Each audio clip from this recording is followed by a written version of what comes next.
Good evening, Johnny. I would like to thank individuals and organizations involved for the opportunity to present the difference between my opponent and me. I would also like to thank those individuals that are participating in the crowd here and listening live on the radio. And thank the millions in our military and law enforcement that serve every day to ensure we have free speech.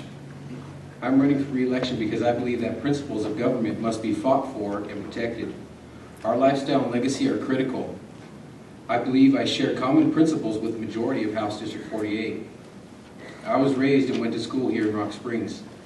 I graduated from Rock Springs High and continued on to WWCC, where I received 2 associate's degrees. I then continued my education in Laramie at the University of Wyoming, where I graduated with a Bachelor's of Arts. My life experience is broad.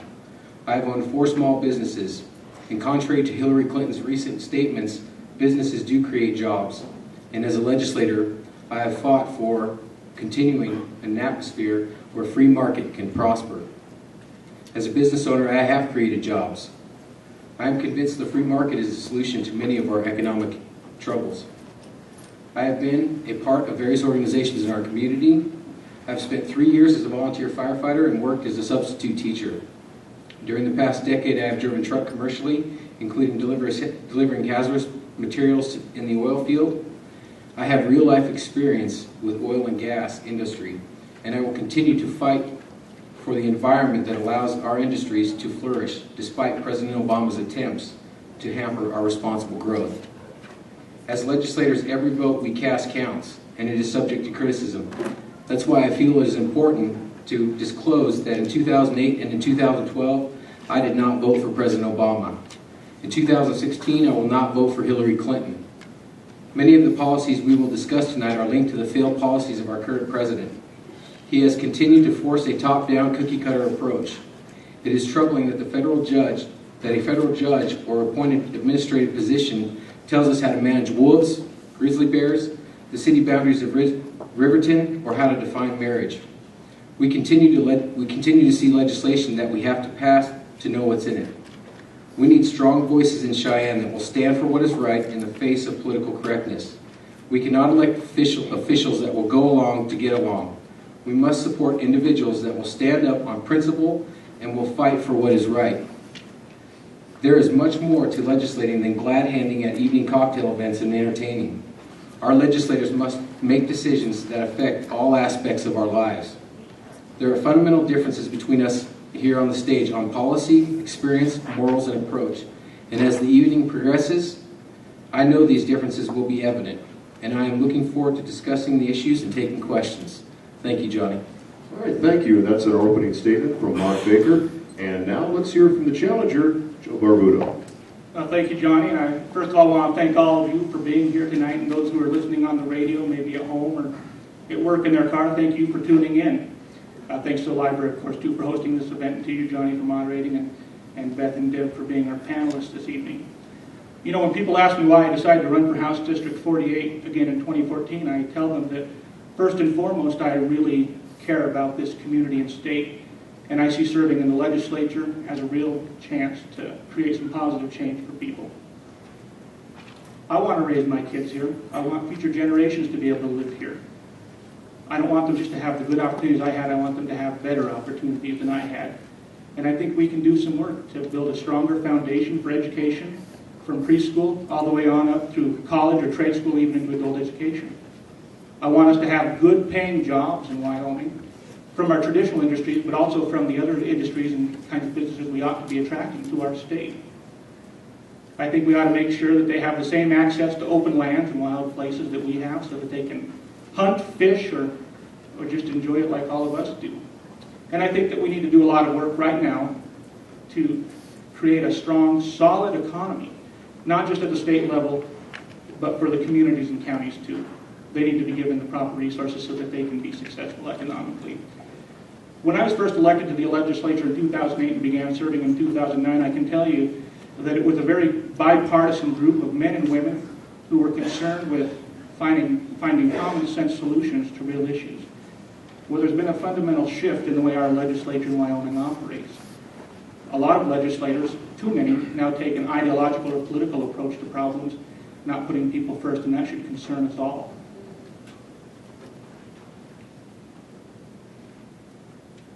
people who are working in state government, who have worked with state government for years, have told me that in all the decades that they've been there, this is the most dysfunctional legislature they've ever worked with.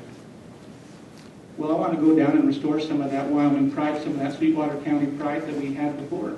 I want to do things right the way we do them in Wyoming. We've seen what that other way has done to Washington, D.C. and other states. It's created gridlock and stopped progress. Well, we can move forward again, folks. And I guess my real hope for this evening is that those of you who came here unsure of who you're voting for, or maybe even leaning towards my opponent, are going to leave saying, you know what? Joe Barbuto is the clear choice for House District 48. He has the right ideas.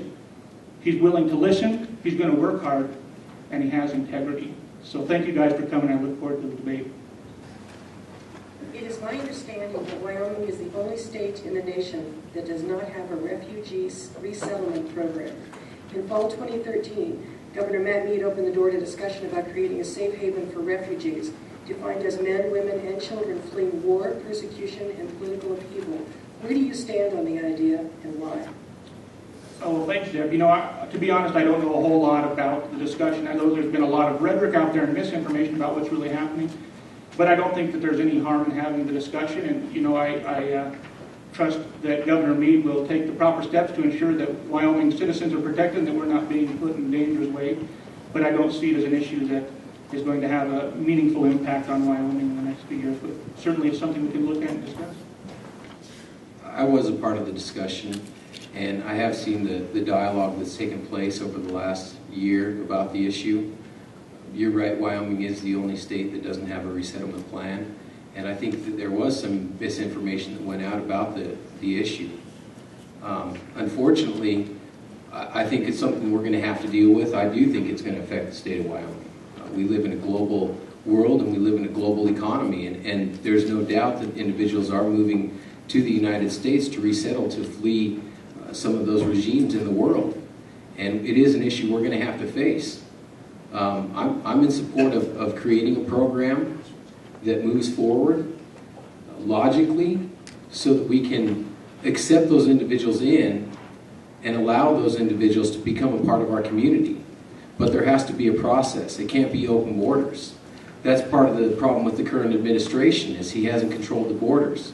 We're seeing people flood in and illegals flood in, and the problem is we want a process in place so that people can come to this country, achieve their dreams, go for the American dreams, and move forward in their lives. But we want a process in place. So I support us moving forward with a process so that those individuals can move here. All right, very good. Thank you, Mark. And a rebuttal, perhaps, Joe? Well, I certainly don't disagree with anything he said, but I don't see this as being a major priority for the Wyoming legislature or Wyoming, given some of the other serious issues we're facing in this state. All right, thank you, Joe. Anything in closing on that topic, Mark? Yeah, I guess I would have to disagree that we're paid to deal with these issues. We go down there, and these issues are going to come our way whether we're ready for them or not.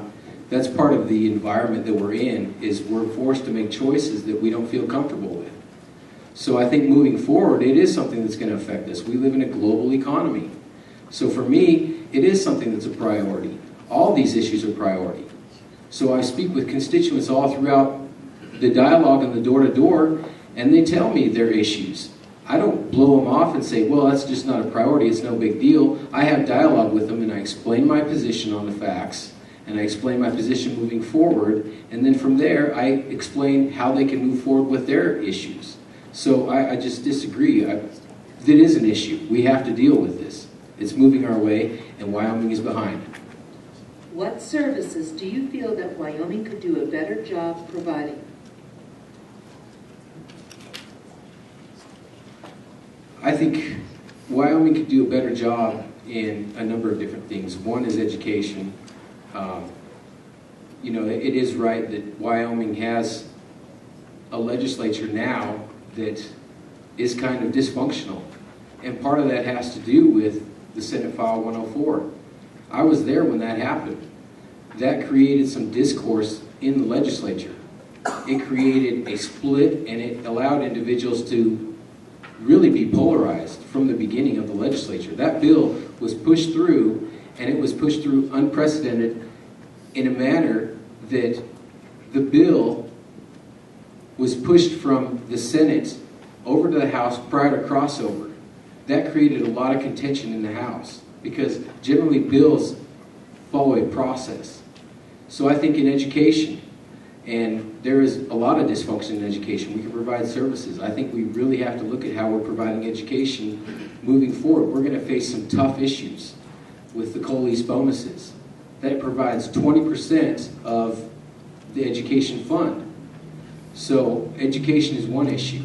I think moving forward, we also need to look at how we're going to prioritize spending and the services that we provide with those. As a state, it's important that we ensure that our children have a future and that we're saving from the future. So those services have to be weighed on an individual basis. Well, I think certainly education is something we can talk about, and I'm sure you have more questions about that. I think the real dysfunction in education is that we have a legislature that has gone from oversight to micromanagement of education in this state, so we're not really letting educators do their job. We're telling them how to do their job from China, and that's wrong. With regards to other services, I think something that's kind of been a trend in this last legislature, and I'll give you an example, with our developmental disability waivers, that's a service that's provided by the state. Well, to add more people, they cut the number of services that they offer. So now we don't offer prime services. We don't offer as good of service as we used to. We have more people, but they're getting a lower standard, and I don't think that makes much sense, especially when we have almost $2 billion sitting in our rainy day fund. All right, very good. Thank you, Joe. And a rebuttal, perhaps, Mark? No, I think, like I said, every service has to be looked at individually, and that's the decisions that we face in the legislature. I think it's important that moving forward, we prioritize what we're going to do. The Medicaid waiver program was an issue, and then we came back and we tried to address that issue. I think it's important moving forward, though, that we understand our priorities, and our priorities lie with our kids and our future. BLM adopted a Wyoming-crafted plan to conserve sage-grouse habitat in a state-federal deal to protect millions of acres of land from development in hopes of keeping the greater sage-grouse off the endangered species list. Does the deal go too far or not far enough? Well, I don't know if the deal goes too far. I think that it ignores some other facts that are present in the situation that we also have a problem with crows and ravens in the area, and that's decimated the population of sage-grouse also. So I don't know if the plan's gone too far, but it certainly hasn't taken a multi-perspective look at the issue. And does that satisfactorily answer your question, Deb? Yes, I guess it does. I was actually looking too, and this is my fault for not asking, more about the land use issues also associated with that deal. Oh, all right. Well, certainly it does impact our, particularly our energy industry and our mineral extraction industry, and I think that we have to just take a responsible look at what the situation really is. I'm not as familiar with the whole plan, but we do have to have multiple perspectives on the issue. I have been a part of this conversation as well. It's just one more illustration of how the federal government and their oversight is overreaching and how it affects us here in the state of Wyoming. This administration has gone very, very far in trying to overreach the boundaries and overregulate our industry. Now, there's discussion about what's really causing the sage-grouse and their extinction. Part of the problem, I think, is the fact that we have wolves that have been illegally reintroduced. And what that's done is that's pushed the coyotes further south or further into lower elevations. From there, the coyotes are preying on the sage-grouse. So the issue, again, is tied back to the federal government. Do I think it's overreaching? Absolutely. I think that the plan is overreaching. I think it's important that we protect the sage-grouse, but there are other areas in the country that have a very, very healthy population of sage-grouse. So I guess it's a matter of priorities. Are we going to allow the federal government to come in and overreach and overstep their bounds once again in our state, or are we going to fight back and are we going to allow the state to control those species? So for me, I think it is overreaching.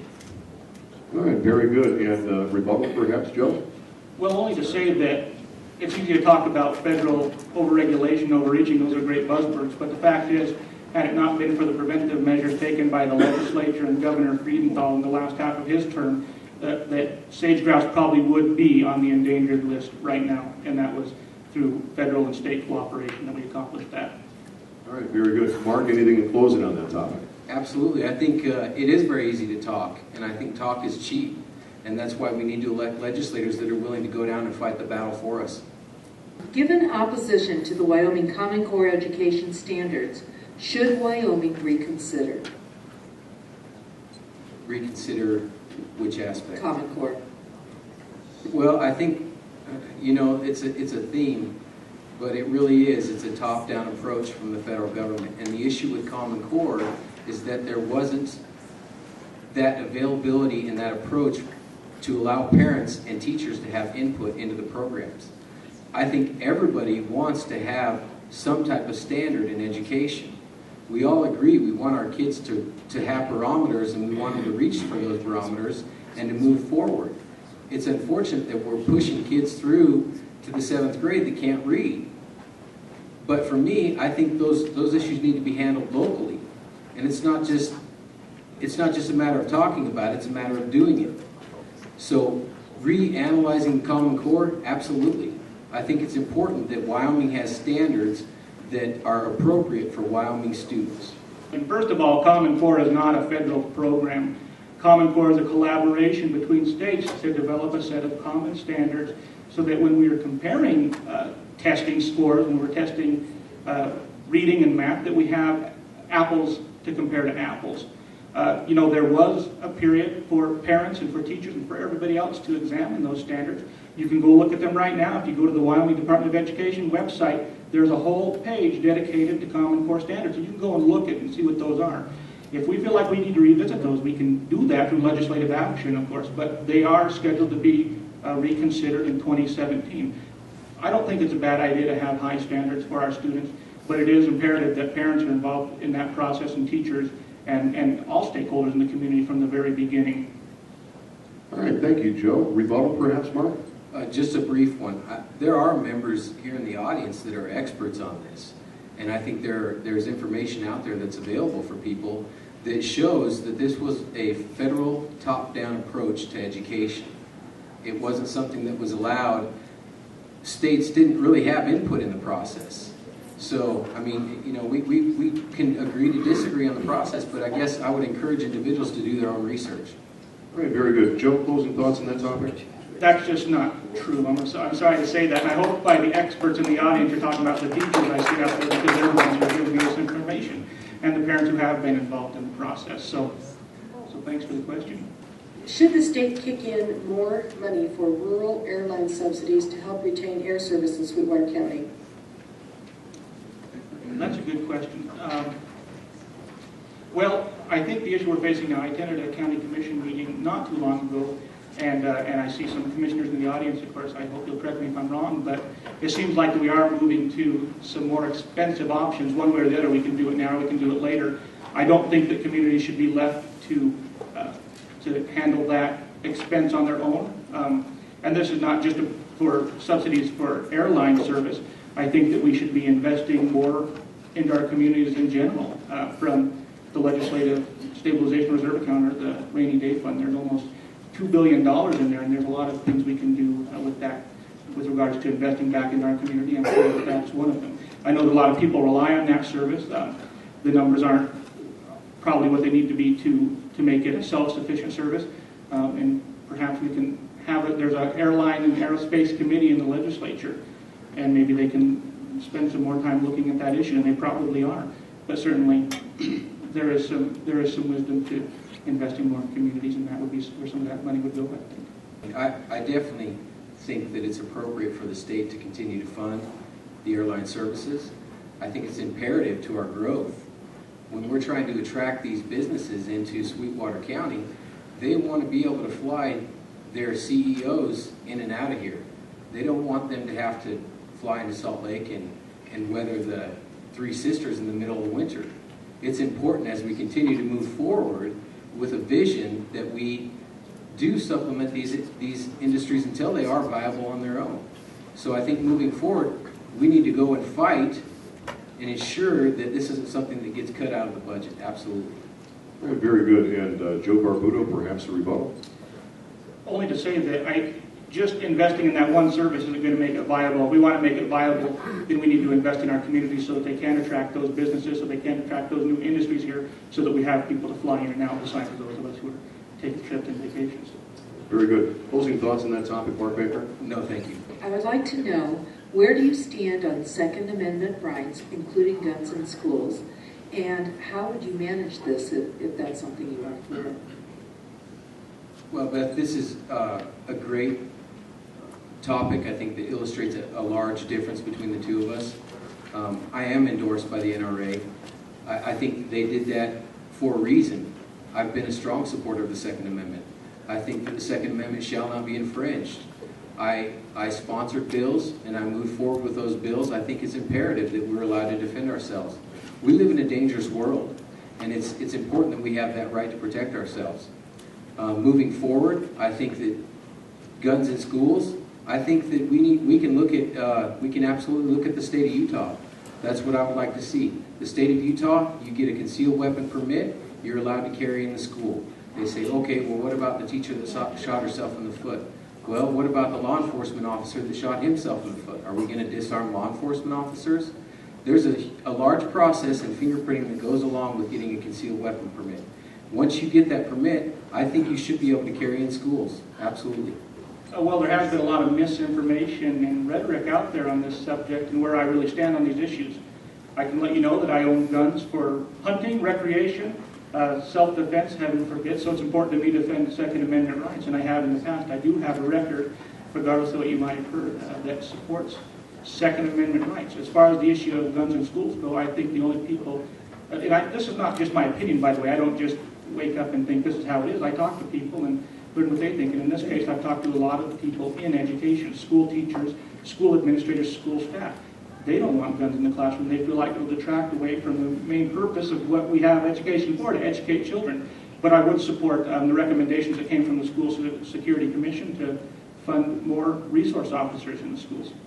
And I think that in Wyoming, we've done something, I don't know how it's done in other states, but we've made a really good effort of providing education and training to people so that the gun culture is completely different here than it might be even in a state like Utah or somewhere back east. All right, thank you, Joe Barbuto. Rebuttal, perhaps, Mark Baker? Yeah, I guess there is a lot of misinformation. My opponent has a voting record. He spent 4 years in office. The NRA has looked at that. Other organizations have looked at that. I think it's pretty apparent where he stands on the issue. Owning guns and fighting for guns, I think, are two separate issues. I also believe that, we look around and we see these school shootings, and the number one factor on how many people die is how quickly the second gun gets on site. We see school shootings that happen all the time, and the reason they happen is because it's a gun-free zone. They're open game for predators, and I think it's an important issue, and I think it's important that if we can move forward with something that allows our teachers to be armed, I support that. Very good. And closing thought, perhaps, Joe? Only to say that there is misinformation out there, and it's out there because of my opponent and the special interest groups who are afraid of losing his seat. You can't look at guns as black and white issues. There's always going to be nuances that you have to consider when voting on any piece of legislation, and that includes guns. Ladies and gentlemen, once again, we are at the point of the evening where we're ready to take your questions. Where is Brad Russell at? Brad, sir, would you care to read this, or would you like me to? Go ahead. Now that gay marriage is legal in the state, how do you intend to the rest of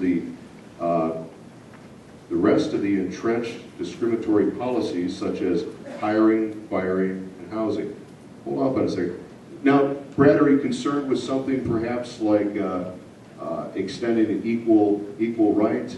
Okay, I just want to make sure we understand. You can go ahead and get married, but you're still discriminated. You can still be discriminated against in other ways. So let's talk about, and again, this is going to go to Joe first, your thoughts now that gay marriage is passed, and it's fair to say leveling the playing field for everybody. Joe, your thoughts? Well, I think the next step, and I think what maybe Mr. Russell is referring to, is that sexual orientation is not protected against discrimination under our Wyoming statutes. Religion, race, ethnicity, color, all of those things are, but not sexual orientation. So I'm supportive of adding that to the discrimination laws, adding that category. This is an important issue. It's been in the press recently. I'm disappointed, actually, in our Supreme Court. for not addressing the issue. I think it's a states' rights issue. And what they've done is they've allowed one judge to make a decision, and he's legislating from the bench. Now this comes from, again, an administration at the national level that has come with a top-down approach. So for me, I think it's important that we continue to fight for states' rights. Also, for me, I think it's important that we, as now that they've legalized same-sex marriage, I think it's important that we protect business owners and clergy. They have the same freedoms. I think if they want to refuse service to individuals, it's their right to refuse service to individuals. So for me, a protected class, creating another protected class, I don't know that I support that. All right, thank you. And a rebuttal, perhaps, Joe Barbuto. You can be upset if you want at the Supreme Court and their actions. You might as well go pound sand, though it's the law of the land now. And I think that we need to turn our attentions elsewhere, and I think that a great place to turn it is towards ending discrimination in Wyoming, and a big part of that will be adding sexual orientation to our anti-discrimination law categories. All right, thank you, Joe Barbuto. And a final thought, Mark Baker, on that. I guess this is one more issue that illustrates the differences between the two of us. Pounding sand, I don't know if that's appropriate. For me, I disagree with abortion. Roe versus Wade was passed a long time ago. So for me, does it now that and the Supreme Court ruling was you know, it's the Supreme Court is split on issues all the time. But anyway, going back to Roe versus Wade, I disagree with abortion. Roe versus Wade was passed a long time ago. So because it's the law of the land, does that mean that we have to just give up our morals and our values and stop fighting? No, I'm going to continue to fight for what I believe is right, whether it's life or the sanctity of marriage. Christy Hooley, ma'am? What is your opinion concerning parental rights and the recent Attorney General's statement concerning opting out of standardized testing? Thank you, ma'am. And Mark Baker, this is to you first, I believe. Thank you, Christy. I think this is an important issue. I think it is a parental rights issue. I think what we need to do is we need to allow parents to have control over their kids' education. Simple. Ma'am, does that answer satisfactorily answer the question for you? Do you agree or disagree with the AG's opinion? Mark, so to follow on so everyone understands, do you agree or disagree with the AG's opinion? The AG's opinion, and correct me if I'm wrong, says that they don't have the option to opt out, correct? That's right. Yeah, I disagree. Thank you. Very good. Same question, Joe Barbuto. Well, of course, I think that parents have rights and that their right should be considered first, so long as they're not bringing harm to the child. As far as the opinion goes, I haven't read that and I'm not familiar with it. As standardized testing goes, I think there's too much of it, so maybe rather than having kids opt out, we should just lessen the amount of standardized tests we have and give teachers some time to teach. So this will go first to Joe Barbuto from Teresa Richards. Joe, what is your stance on energy and what policies are you going to promote to benefit Sweetwater County's economy? So, your thoughts on energy, Joe? Yeah, well, thank you for the question, Teresa. I'm supportive of our energy industry and our mineral extraction industry. I think that we need to find balance between that and our conservation needs because we have other natural resources like those wide open spaces and the wildlife that we need to be able to enjoy also. There is a lot of regulation right now, and there's lots of threats coming from the federal government when it comes to things like coal and even natural gas, and I think Trona will be on that list sometime too. What I think we can do to be proactive is work with our university. We're working right now to make it a top-tier engineering school, invest in them, partner with some industry folks who I know are willing, and find out ways we can improve our mineral extraction industry, make it more efficient, put less of a footprint on the land when they're conducting their business. The opportunities are out there right now. People are willing to invest the time if Wyoming's willing to invest some of that money and use the university as a resource. I think this is an important issue. I have been involved with this issue over the last 2 years. I think that if you support our administration at the national level, if you support President Obama, then you're not supporting industry. There's a war on coal. And I think we have to fight back against the federal government. It's just one more issue. So for me, I've been involved in a number of different things. One, the industrial heartland. I don't know if any of you read about it, but there's been some news releases about it. Representative Freeman went over to China. We've had a delegation that's traveled to Canada. It's a great opportunity for Sweetwater County. It could be located here in Sweetwater County, and it could bring billions of dollars of revenue to our state. It could bring thousands of jobs. I think it's key. I see our commissioners here. They've talked to the governor about it. Moving forward, I think we need to fight the federal government as much as we can. We have to fight the regulations. We have to create an environment that allows industry to move here that's friendly for them. I think we need to continue to reduce and keep our tax burden low. There is no corporate income tax. I think that's great because those entities come here and they love doing business here. Wyoming is a great place to live. It's a great place to do business, and I think we need to keep it that way. All right, very good. A rebuttal, Joe Barbuto? We can continue to fight the federal government on all of these issues, and I'm sure we will, but none of these are issues that we're going to be able to litigate our way out of, and we do need to start thinking about investing in technology and innovations that's going to improve the process of mineral extraction and energy production. I don't think that'll ever be to the satisfaction of the federal government, but it's something that we need to pursue. It's just a responsible thing to do. Very good, thank you. And a closing thought, Mark Baker. Just briefly, I think it is important. That's why I voted for the bill that allowed the university to move forward with that research into clean coal technology. Christy Hooley. Having both of you spent time in the legislature, could you give a specific thing that you did to benefit your constituents during your time in office? Absolutely. Thank you, Christy, and thanks for the question again. I've fought for a number of different bills, whether it's the adjunct professor bill at the schools, whether it's fighting for consensus grant money coming back our way, whether it's a bill for artificial light that allows fishers to use artificial light. I've fought for electronic citations. That bill, I was very, very positive moving forward.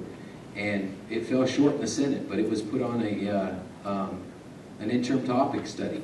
And I have a good feeling that bill that I started out this last session with is going to move forward. That's going to be huge. That's going to save our cities, Rock Springs and Green River, a lot of money and time moving forward.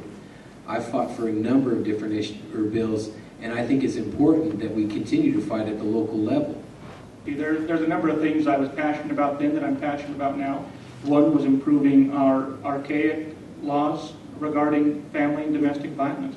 We weren't taking that issue, at least in our statutes, as serious as we ought to. And so I sponsored and helped pass a number of pieces of legislation that did improve those laws.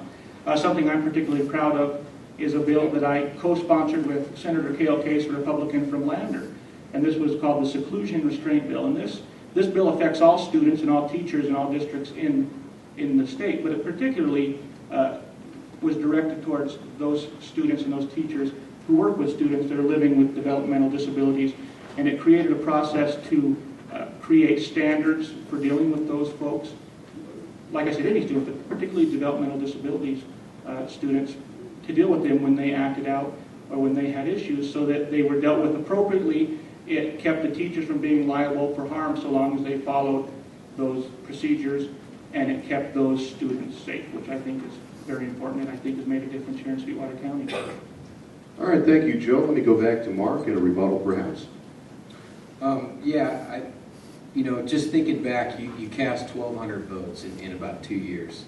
So those 1,200 votes have to line up with your constituents and with the things that you believe in. So I'd be happy to go back and discuss these things. I've put a lot of this information on Facebook. I was involved in co-sponsoring in 2013 10 House bills. I was involved with 2 Senate files. One of them was the silencer bill. In 2014, I was involved with 4 House bills myself sponsoring, and co-sponsored 6 House bills and 1 Senate file. So there's a whole number of issues that all involve, and for me, every vote that we cast is relevant and affects our constituents. And I love to have that communication and dialogue with individuals on a regular basis. All right, thank you, Mark. And closing thoughts, Joe? No, that's true. You do cast a lot of votes, and before you do so, you better be informed. And the test I go through is that I think about when I'm casting any votes is first, how's it going to affect people in House District 48? Next, how will it affect people in the community and the county? And finally, how will it impact people in the state? And I think the best question sometimes you can ask is what happens, and this, by the way, comes from a Republican president. I heard this from George H.W. Bush. what happens if you do nothing. So certainly there are a lot of issues I've dealt with. I've cast a lot of votes, and I'm proud of my record. All right, very good. Ladies and gentlemen, I've got a question here. I would like to direct it first to Joe Barbuto. Joe, what have you done or will you do to bring jobs to Sweetwater County outside of the natural resource industry, like Cheyenne, McMurray Industrial Park, supercomputer, things like that? Well, I think, but thanks for the question. I don't know who asked that. I didn't hear that. But Neither do I, and I apologize. Oh, okay. Well, thanks whoever you are out there. And I think one of the most important things we can do is start investing in ourselves. We hear all the time that companies, industries, organizations, they want to come to Wyoming because they say, in fact, a report just came out, you have some of the best tax structure in the country. You have business-friendly laws. But what you don't do is invest in yourself, so we're not going to invest in you. Sitting in that rainy day fund, that LSRA, is close to $2 billion. And I think saving is a good policy, don't get me wrong. I think we continue to save, but we need to take a portion of that and invest it back into local governments, into county government, into municipal government, and let them work on economic development and, addressing infrastructure needs that are impacting health and human safety. It's really about building a strong foundation first, and then those folks, I think, will be willing to invest in Wyoming because the other pieces are in place. Well, one thing that I've done is I'm a small business owner. That in and of itself creates jobs. I've employed people. I help spur the economy. But I think the number one thing that we can do is continue to keep our tax burden low. Create an atmosphere that companies know that they're going to be protected. As a state, we have to show that we're going to stand up for those industries when they come under attack from the federal government or any other agency. So I think the biggest thing that we can do is keep an environment that businesses think is business friendly and feel is business friendly, and that in and of itself will attract jobs. All right, thank you, Mark. Rebuttal, perhaps, Joe? Not really a rebuttal, just to say that we do have, relative to other states, we do have a fairly friendly business environment. In fact, if you read the newspaper in the last couple of years, some people have said we're a little too business friendly. We've been a tax shelter for some large companies. But the fact of the matter is that nothing is going to happen until we start investing in today. We can save for tomorrow, but we need to invest in today also. Is it Tom Gagnon? Yes. Mark Baker, if you were in charge of the war on drugs, what would you do? Pretty straightforward, Mark. Great question. If I was in charge of the war on drugs, I think the biggest thing with the war on drugs is that we have to create an environment where kids and people feel like there's something to live for. We have to offer them something and hope for a future that will allow them to look past their current needs or their current problems. So for me, the biggest thing is creating an atmosphere of hope and creating jobs and creating an atmosphere where people feel like they're going to be accepted.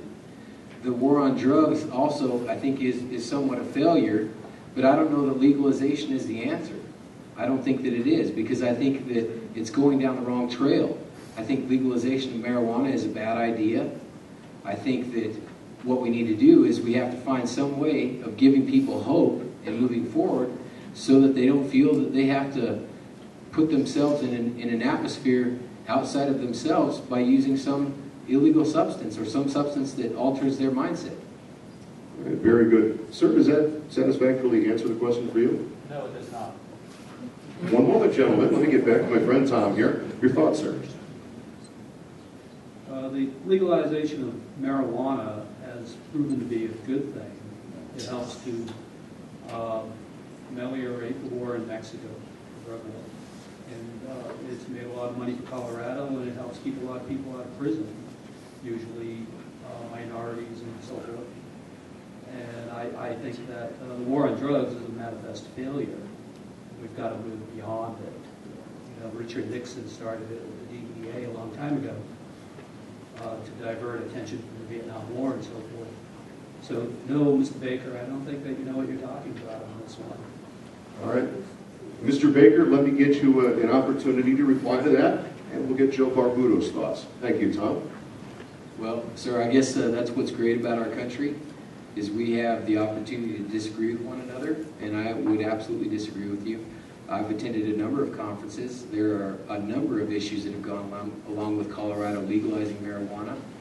They've flowed into our state, It's created a number of issues. It's created an atmosphere of homelessness. It's created an atmosphere of abuse. It's created an atmosphere of overburdensome financial problems in not only hospitals, but in city government and law enforcement. So I guess the information you receive is different than what I received. I guess, first of all, I wouldn't look at it as being a war necessarily. There's a lot of people in prison right now who aren't attached to violent crime or anything else, but are just in there because they had in their possession an illegal substance or were intending to sell a illegal substance or something like that. So I think it's important, first of all, that we make sure that there are plenty of treatment opportunities and the resources are available for people to get the treatment. There's a lot of stigma around that, of course, and we need to work on fixing that also. But it's important that treatment opportunities are available and that we look at those situations from that perspective, not just through a penal system. And second, and this is, I guess I work in this area, so I can talk about it a little bit intelligently. We need to make sure that we're working to prevent these issues in the first place from before they ever happen, because we know that for every dollar we spend in prevention, you're saving $7 in intervention later on. All right, thank you, Joe Barbuto. A rebuttal, perhaps, Mark Baker? Just a continuation on the discussion. The state is currently going through a process to study why our incarceration rates are what they are. I think that there's going to be some good information. It's the Pew study. They're coming out with some good information and some suggestions, whether it's through sentencing, whether it's through diversion. We heard some discussion on that previously. Whether it's through programs like the 24/7 sobriety program, which I was a part of recently. Those programs I do think do make a difference. But I think ultimately you have to give people some type of hope, some type of will to move forward in their life without wanting to alter their intellect. All right, very good, Mark. And closing thoughts on the big topic of the war on drugs, Joe. Yeah, you do have to give people hope. I think that's important, but they have to have a place to go. And so long as they're not involved in violent crime or things that harm others, I think that the focus does need to be on treatment and prevention. The only other thing I want to mention that I think maybe Mr. Tom was getting at is that we do have 2 states now in this country that have legalized marijuana. They've done that very recently, so there's no solid statistics. We don't really know a whole lot yet, at least not responsibly. We don't know what the impact is going to be, but that's something that not just Wyoming, but every state can use when they look forward to whether or not they want to take similar measures. I'm not in support, I'm not against, but I think that we at least have the examples from our neighbors to the south and in the northwest corner of our country. All right, very good. And Joe, this question will actually be directed to you first. It's an anonymous question, but I think a pretty good one. So whoever submitted this, thank you.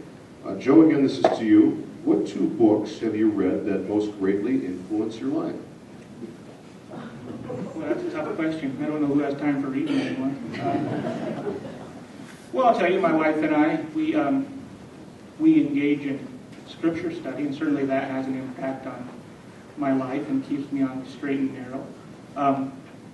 As far as a second book goes, that's a good question. I spend a lot of time reading biographies and nonfiction are my favorite. I particularly like to read about people who've been successful in business, people who've been successful in politics or religion or anything else, to find out what traits they possessed or what actions they took to get where they were. So I don't know that I can think of one particular book right now that stands out among the rest, but after Tuesday I look forward to having a lot more time to read.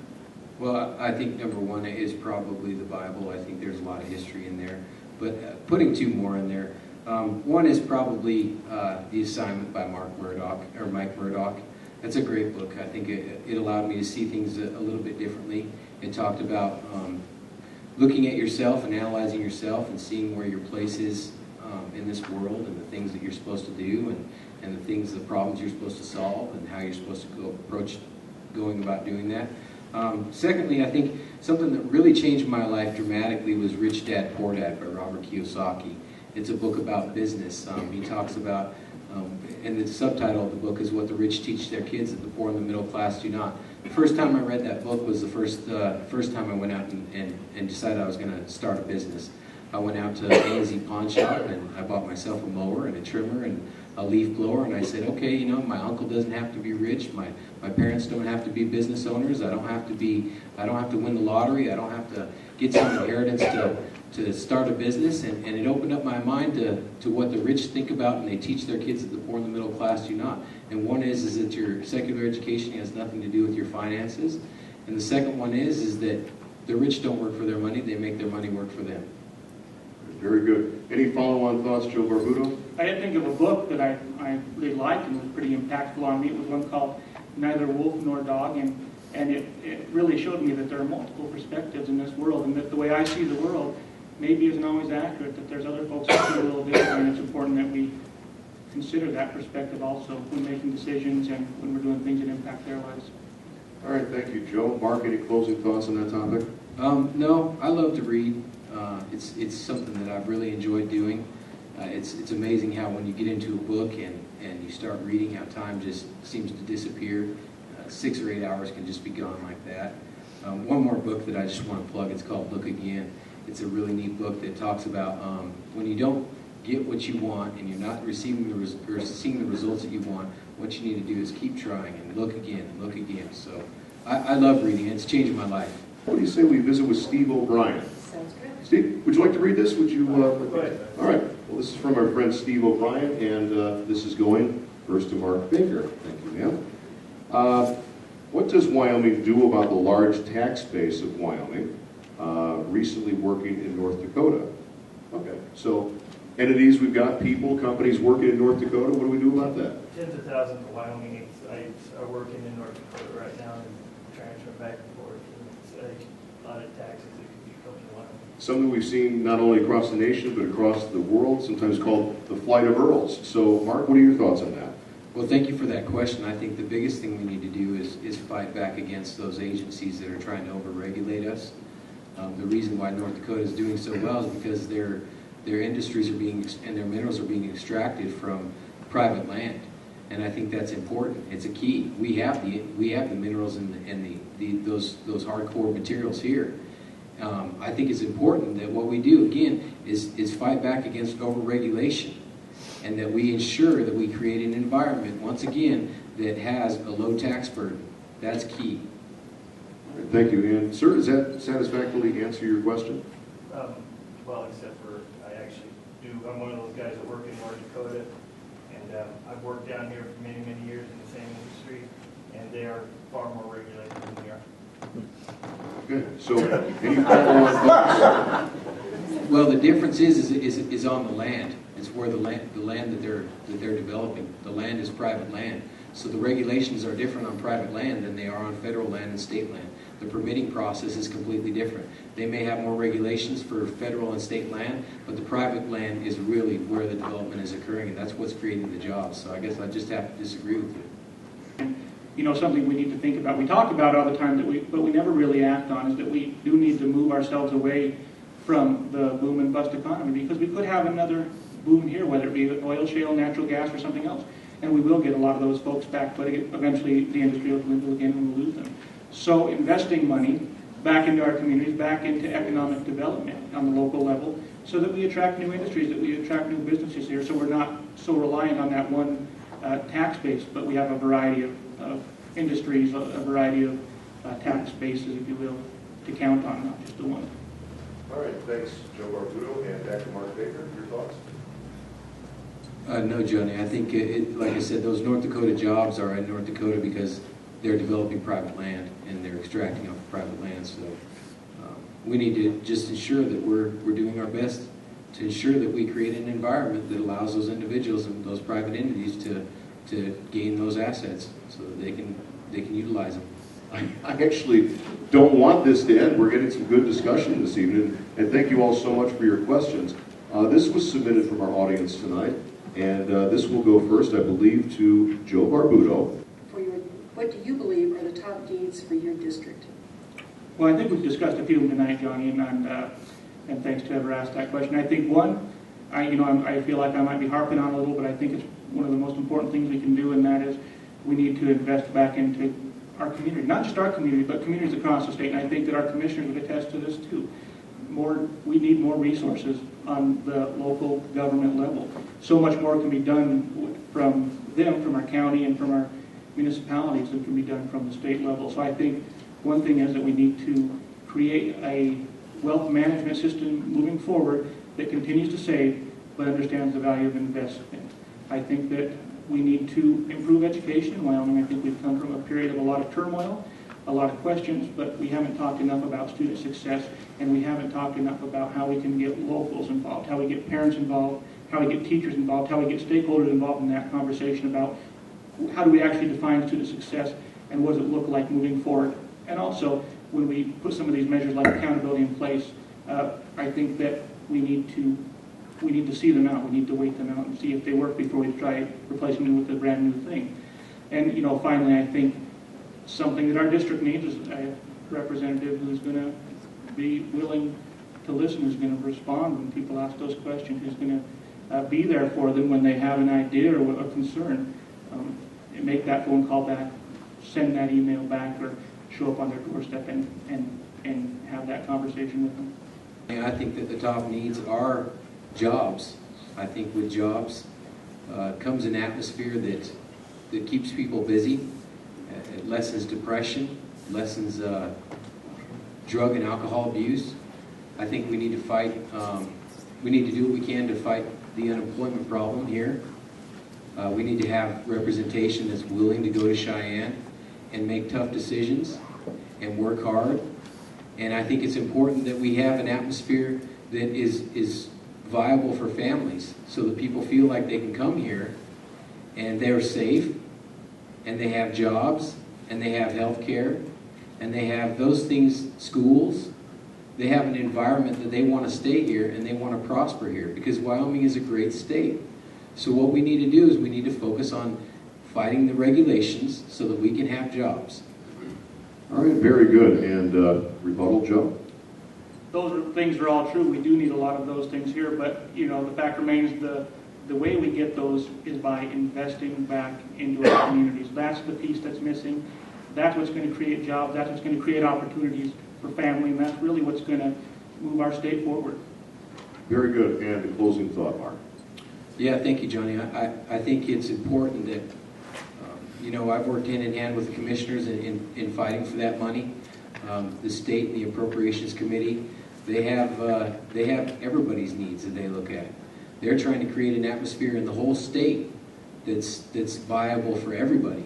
So that it's not just Sweetwater County, but it's Jackson and Laramie and Buffalo and all throughout the state. They have everybody's best interest in mind. They're trying to save for a future.